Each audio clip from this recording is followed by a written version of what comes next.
بسم اللہ الرحمن الرحیم۔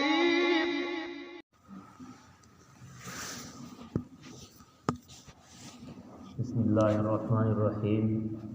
الحمد للہ وکفی وسلام علی عبادہ الذین اصطفیٰ، اما بعد فاعوذ باللہ من الشیطان الرجیم۔ بسم اللہ الرحمن الرحیم۔ لقد کان لکم فی رسول اللہ اسوۃ حسنہ، صدق اللہ العظیم۔ محترم بزرگوں اور بھائیوں، اللہ رب العزت نے قرآن کریم کی اس آیت میں جو میں نے ابھی تلاوت کی ہے، اللہ تعالیٰ فرماتے ہیں کہ ہم نے نبی کریم صلی اللہ علیہ وسلم کو اس دنیا میں اس لیے بھیجا ہے تاکہ تمہارے سامنے زندگی کی ایک بہترین مثال آ جائے اور تم ان کا انداز زندگی دیکھ کر اپنے آپ کو ان جیسا بنانے کی کوشش کرو۔ یہ اللہ کے رسول کے اس دنیا میں آنے کا اصل مقصد ہے، اور جنہوں نے نبی کریم صلی اللہ علیہ وسلم کو دیکھ کر اپنے آپ کو ان جیسا بنا کر دنیا کے سامنے پیش کیا، تو دنیا نے دیکھا کہ 23 سال کی قلیل مدت میں انہوں نے وہ عظیم انقلاب برپا کیا کہ پورے جزیرہ عرب پر اسلام کا جھنڈا لہرا رہا تھا۔ وہ قوم جو قتل و غارت گری میں ڈوبی ہوئی تھی اور جو جاہلیت کی قدیم رسموں میں جگڑی ہوئی تھی، اور جن کے معاشرے میں ایک دوسرے کا گلا کاٹنا اور ایک دوسرے کا حق چوری کرنا اور آپس میں ایک دوسرے کے لیے لڑائی اور جھگڑے کی فضا پیدا کرنا ان کے معاشرے کی خصوصیات میں سے تھا۔ شراب نوشی ان کے یہاں عام تھی، جس پر وہ فخر کیا کرتے تھے۔ زناکاری عام تھی، بے حیائی عام تھی، جس کے بارے میں اللہ بچائے قرآن کریم میں کہا گیا ہے کہ یہ بے حیائی جاہلیت اولیٰ ہے، جاہلیت اولیٰ سے اسے تعبیر کیا گیا ہے۔ یہ سب چیزیں ان کے یہاں عام تھی، اور ایسے ماحول میں ہم سب کے آقا و مولا جناب محمد الرسول اللہ صلی اللہ علیہ وسلم تشریف لاتے ہیں تنِ تنہا۔ جب مکہ المکرمہ کے اندر غار حرا میں آپ کے اوپر سب سے پہلی وحی نازل ہوئی، اقرأ بسم ربک الذی خلق، تو اس آیت کے نازل ہونے کے بعد آپ کے اوپر کام کی مشکلات کا تصور کر کے آپ کو جاڑا چڑھ گیا۔ آپ گھر تشریف لائے تو آپ نے گھر والوں سے کہا کہ مجھے کمبل اڑا دو، مجھے جاڑا لگ رہا ہے۔ یہ کس بات کا جاڑا تھا؟ آپ علیہ السلام اس بات کا تصور کر رہے تھے کہ اس ظلم و جہالت کی تاریکی میں ڈوبی ہوئی انسانیت کو سنوارنے کا کام میرے سپرد کر دیا گیا۔ یہ کتنا بڑا بوجھ تھا جو آپ کے کندھے پر ڈالا گیا تھا، جس کی وجہ سے آپ کو جاڑا چڑھ رہا تھا۔ لیکن آپ نے دیکھا اور دنیا نے دیکھا کہ اس فرد واحد نے صلی اللہ علیہ وسلم نے دنیا کے سامنے صرف 23 سال کی مدت میں وہ انقلاب برپا کیا کہ جو قتل و غارت گری کے خوگر تھے وہ امن و آشتی کے پیغمبر بن گئے۔ جو بے حیائی میں ڈوبے ہوئے تھے ان کی حیا کی قسمیں کھائی جانے لگی۔ جو دوسروں کے حقوق کو چوری کرنے والے تھے، دوسروں کے مال پر ڈاکہ ڈالنے والے تھے، وہ دوسروں کے مال کے علمبردار اور محافظ بن گئے۔ یہ سب کس لیے ہوا؟ اس کی وجہ یہ تھی کہ اللہ رب العزت نے آپ علیہ السلام کو دنیا کے لیے جو نمونہ بنا کر کے بھیجا تھا، اور اللہ تعالیٰ نے انہیں یہ پیغام دیا تھا کہ تم بھی ان جیسے بن جاؤ۔ صحابہ کرام نے اپنے آپ کو ان جیسا بنا کر کے پیش کیا، جس کی وجہ سے ان کی زندگی میں تبدیلی آ گئی، ان کی زندگیاں بدل گئی۔ چنانچہ اللہ تعالیٰ کا پیغام آیا کہ اگر تم عبادت گزار بننا چاہتے ہو تو عبادت ایسے کرو جیسے میرا نبی کرتا ہے۔ اگر تم تاجر ہو تو تجارت ایسے کرو جیسے میرا نبی کرتا ہے۔ اگر تم کاشتکاری کرتے ہو تو کاشتکاری ایسے کرو جیسے ایک موقع پر میرے نبی نے کی ہے۔ اگر تم کسی کے باپ ہو تو اس فاطمہ کے باپ کو دیکھو کہ اس نے اپنی بیٹی کے ساتھ میں کیا برتاؤ کیا۔ اگر تم شوہر ہو تو صدیقہ عائشہ رضی اللہ تعالی عنہا کے اس شوہر کو دیکھو کہ انہوں نے اپنی بیوی کے ساتھ میں کس طرح زندگی بسر کی۔ غرضے کہ زندگی کے ہر شعبے کے لیے اللہ تعالیٰ نے آپ کو نمونہ بنا کر بھیجا، بہترین نمونہ، اور صحابہ کرام نے اس نمونے کو اختیار کیا، جس کی وجہ سے ان کی زندگیوں میں تبدیلی آ گئی تھی۔ لیکن وہی سیرت طیبہ جو صحابہ کرام کے سامنے تھی، آج ہمارے سامنے بھی وہی سیرت طیبہ ہے، اور پورے اعتماد کے ساتھ یہ بات کہی جا سکتی ہے کہ آپ علیہ الصلاۃ والسلام کی زندگی کا ایک ایک شعبہ اور ایک ایک لمحہ الحمدللہ اسی طرح محفوظ ہے جیسے آپ نے زندگی گزاری ہے، اسی طرح بالکل محفوظ ہے۔ یہ بات بہت اعتماد کے ساتھ کہی جا سکتی ہے، لیکن نتیجہ یہ ہے کہ جس سیرت طیبہ کو سامنے رکھنے سے صحابہ کرام کی زندگیوں میں تبدیلی آ رہی ہے، آج وہی سیرت طیبہ ہمارے سامنے ہے، لیکن ہماری زندگیاں نہیں بدل رہی ہیں، ہماری زندگیوں میں تبدیلی نہیں آ رہی ہے۔ میں نبی کریم صلی اللہ علیہ وسلم کے زندگی کا صرف ایک پہلو کا ذکر کرنا چاہتا ہوں۔ ویسے تو آپ کی زندگی کا ہر پہلو قابل ذکر ہے، لیکن تمام زندگی کا احاطہ ایک مجلس میں ممکن نہیں ہے، اور نہ تمام زندگی کو ایک مجلس میں بیان کیا جا سکتا ہے۔ میں آپ کی زندگی کے صرف ایک پہلو کا ذکر کرتا ہوں کہ ہم لوگ ہر پہلو میں کتنے غافل ہیں۔ آپ دیکھیے کہ ایک پہلو آپ کی زندگی کا ایسا ہے جو اس وقت ہمارے معاشرے کی بیماریوں کی جڑ بنا ہوا ہے، اور وہ یہ ہے کہ اس بات کی فکر ہمارے معاشرے سے ختم ہو گئی ہے کہ جو لقمہ اور جو مال ہم حاصل کر رہے ہیں، جو لقمہ ہم کھا رہے ہیں، جو کھانا ہم کھا رہے ہیں، وہ ہمیں حلال طریقے سے حاصل ہو رہا ہے یا حرام طریقے سے حاصل ہو رہا ہے، اس کی فکر ہمارے معاشرے سے مٹتی جا رہی ہے۔ نتیجہ یہ ہے کہ ہمارے معاشرے میں اللہ بچائے حرام خوری کی ایک آگ لگی ہوئی ہے، اور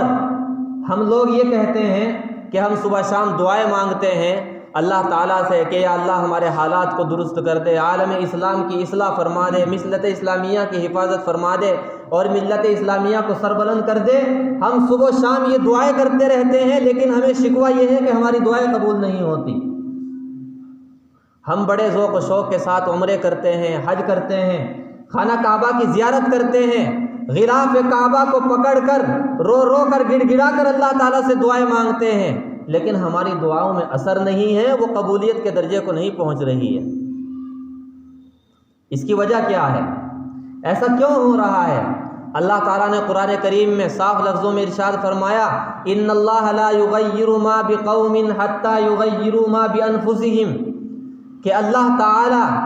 اس وقت تک اس قوم کی حالت کو نہیں بدلتے جو قوم اپنی حالت بدلنے کی خود فکر نہ کرے۔ اور ایک حدیث میں نبی کریم صلی اللہ علیہ وسلم نے ارشاد فرمایا کہ بہت سے لوگ ایسے ہوتے ہیں جو اللہ تعالیٰ سے بڑی لجاجت کے ساتھ میں گڑ گڑا کر رو رو کر دعائیں مانگ رہے ہوتے ہیں،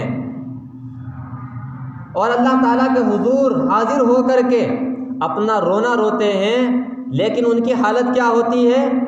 حدیث شریف کے الفاظ ہیں، وہ کہتے ہیں یقول یا ربی یا ربی، کہ یا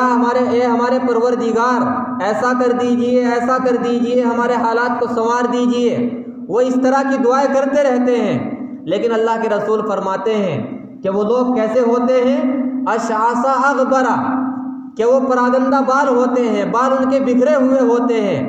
یعنی جتنی عاجزی اور درماندگی اللہ تعالیٰ سے مانگنے میں ہو سکتی ہے اس نتیجے پر وہ پہنچ جاتے ہیں، اور ان کی حالت کیا ہوتی ہے؟ اللہ کے رسول نے فرمایا مطعمہ حرام وملبسہ حرام ولحمہ غذی بالحرام، کہ ادھر تو دعائیں مانگ رہے ہیں گڑ گڑا کر، اور ادھر اگر دیکھا جائے تو ان کا کھانا حرام، ان کا لباس حرام، اور ان کے جسم کی پرورش بھی حرام مال سے ہوئی ہے۔ فَأَنَّىٰ يُسْتَجَابُ لَهُ الدُّعَاء، اللہ کے رسول نے فرمایا ایسے لوگوں کی دعائیں کہاں قبول ہو سکتی ہے؟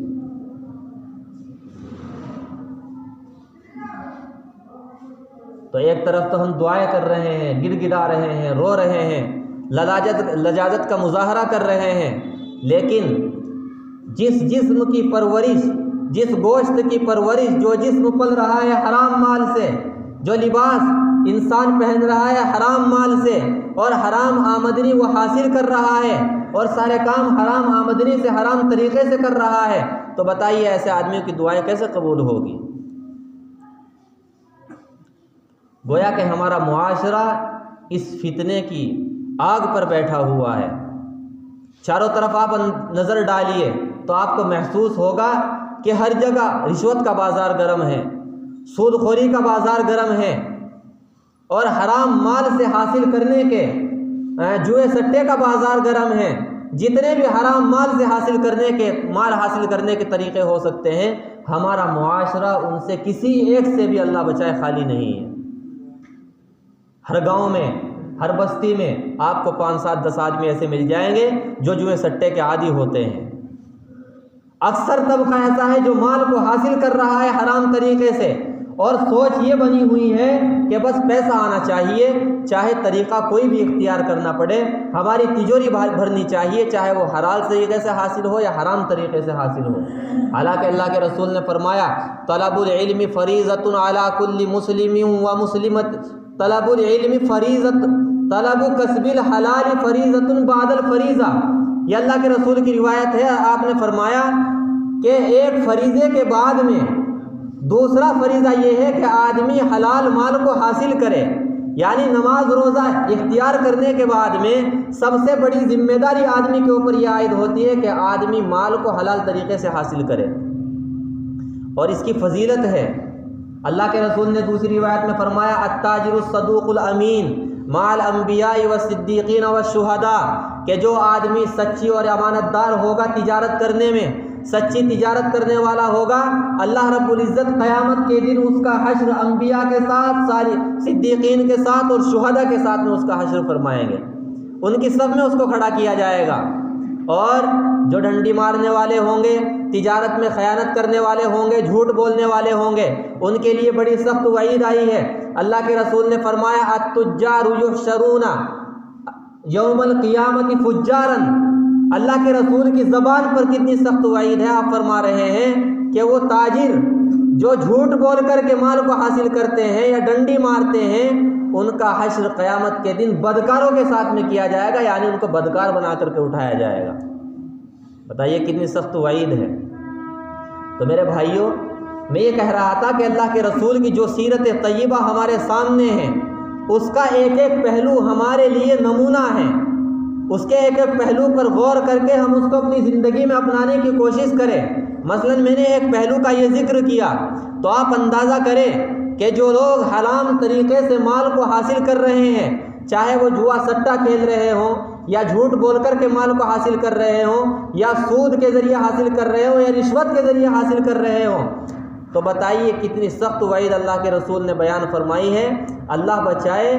کہ سوچ کر بھی اور سن کر بھی بڑا ڈر لگتا ہے جو وعید اس حدیث شریف میں بیان فرمائی گئی ہے۔ اس لیے میرے بھائیوں، ہم اپنے آپ کو، اپنی زندگی کی فکر کریں کہ جو مال ہم حاصل کر رہے ہیں، جو لقمہ ہم کھا رہے ہیں، جو لباس ہم پہن رہے ہیں، یا اپنے جو بھی ہم کام انجام دے رہے ہیں، وہ ہمیں مال کہاں سے حاصل ہو رہا ہے۔ اور پھر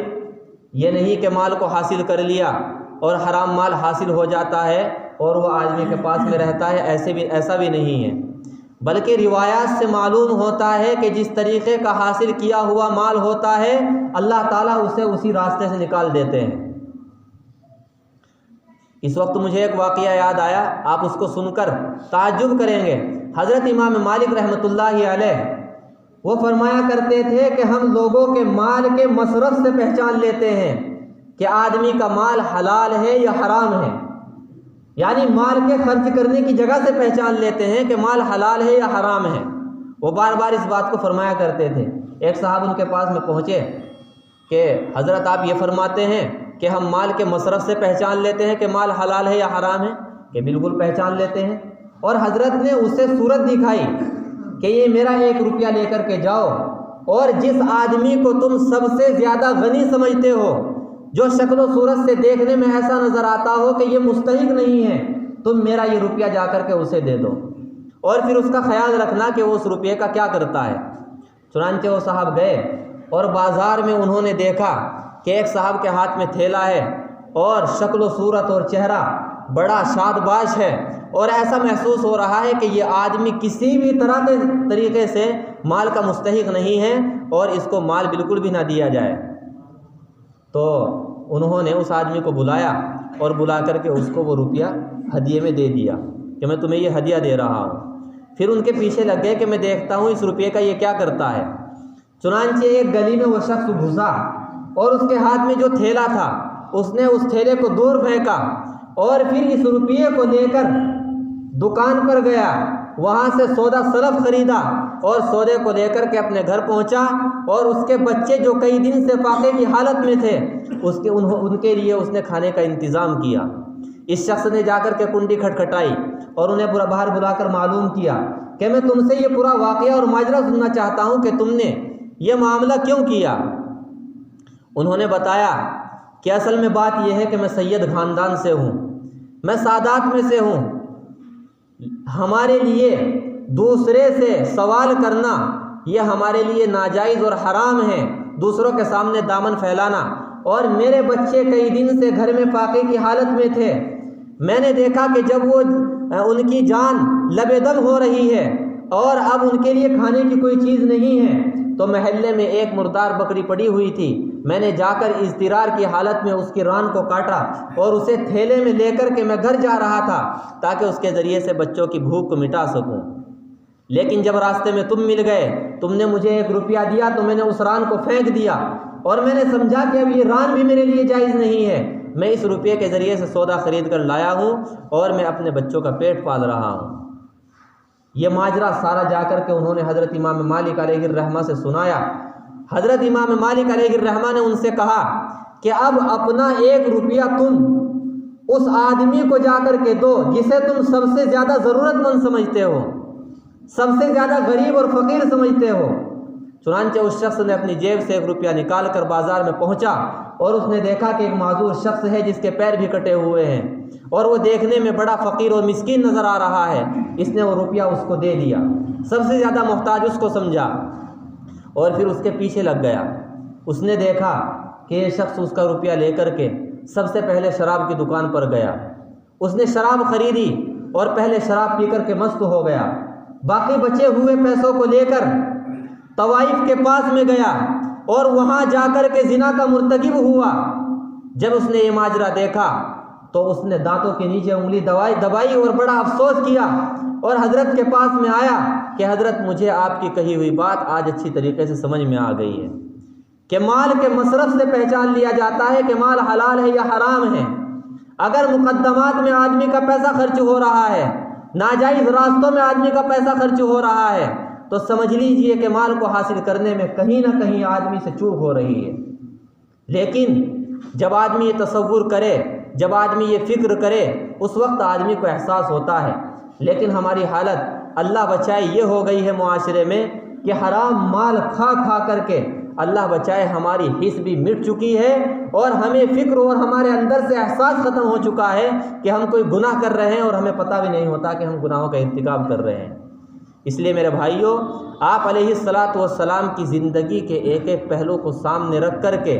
وہ چاہے مال کے تعلق سے ہو یا عبادات کے تعلق سے ہو یا معاملات کے تعلق سے ہو، ہم کتنے لوگ ہم میں سے ایسے ہیں جو دوسروں کا حق دبانا چاہتے ہیں،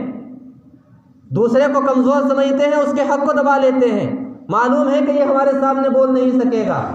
کتنے واقعات ہماری بستیوں میں ایسے پیدا ہوتے ہیں کہ لوگ کھیتوں میں کام کرنے جاتے ہیں اور دوسروں کی ڈول تک کاٹ لیتے ہیں، اسے پتا ہے کہ برابر والا کمزور ہے، میرے سامنے بول نہیں سکتا ہے، لیکن کیا ہوگا اگر زندگی بھر کوئی کسی کی ڈول کاٹتا رہا، کسی کی زمین دباتا رہا، بسا 2 بسا اگر اس نے اپنی زمین میں اضافہ بھی کر لیا، تو کیا وہ بے خبر ہے اس دن سے جس دن اللہ رب العزت اس ساری زمین کو توق بنا کر اس کے اوپر ڈالیں گے؟ وہ آدمی اس دن سے بے خبر ہے۔ اس لیے سوچنا چاہیے کہ دوسرے کے مال کو اور دوسرے کی چیز کو ہاتھ لگانے سے پہلے 10 مرتبہ اللہ تعالیٰ سے ڈرنا چاہیے